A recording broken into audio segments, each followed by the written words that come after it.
Yes, you read the title right. Making the Wii widescreen makes the image quality worse. How, you ask? Well, first we need to go over the composite cables the Wii comes with. I know there is component and the Wii use HDMI, which we will get back to later. But for now, let's talk red, yellow, white. Composite cables are analog cables that carry up to a max of 640 by 480 little pixels for America. This is full screen. This is a 4:3 aspect ratio. It looks like this. This is what composite carries.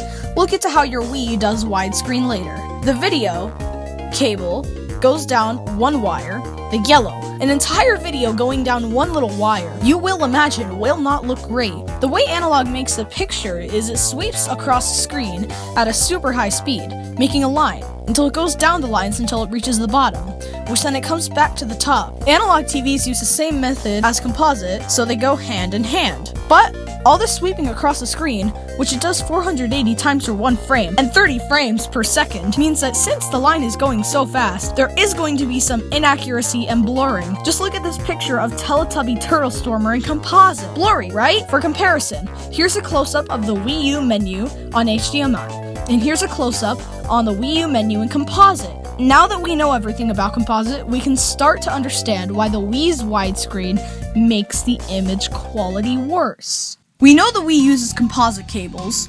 We also know the Wii does widescreen. And recently you learned that composite only does full screen. So how does the Wii do widescreen? Well, the boys at Nintendo are a little more intellectual than you think. What they did was take the widescreen image and squeeze it into a 4:3 image.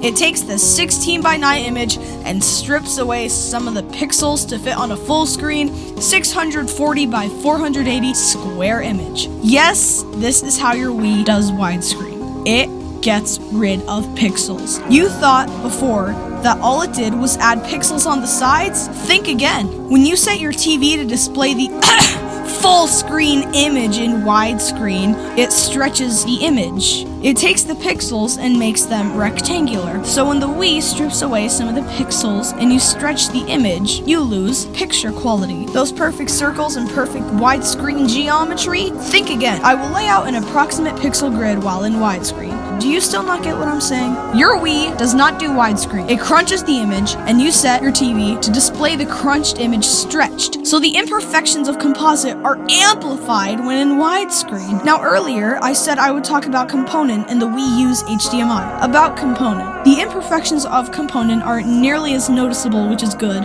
but it still doesn't fix the original problem. Yes, you video junkies will be saying that component is truly widescreen, but you have to remember, the Wii is still locked down to 480p. Yes, your component cables are stretching the pixels as well, but tells your TV it is truly a widescreen image. In other words, your Wii is producing a truly widescreen image when in component, but the Wii is only powerful enough to handle 480p, so it stretches the pixels as well. Don't get it? Think about how older games on emulators often make the pixels bigger. The Wii is doing the same thing. The Wii U's HDMI is exactly the same. Now that you know the Wii's widescreen makes the image quality worse, you collectors and gamers out there switch to your Wii to full screen, alright?